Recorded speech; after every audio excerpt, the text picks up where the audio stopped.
พ่อปลื้มแม่แฮปปีขับขี่มีความสุขนานยันหลานบวช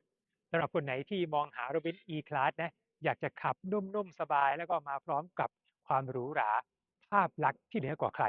บอกเลยครับนี่คือรถเบนซ์ E250 CGI อวังการ W212 ปี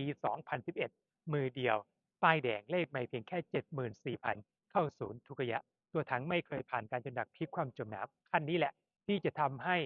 ฝันของคุณนั้นเป็นจริงและก็ครอบครัวของคุณนั้นมีความสุขนานยันหลานบวชจากป้ายแดง4 ล้านกว่าบาทวันนี้ราคาเหลือเพียงแค่ 569,000 บาทเท่านั้นเองและสำหรับคนไหนที่ดูคลิปนี้อยากจะได้ราคาพิเศษนะก็สามารถที่จะโทร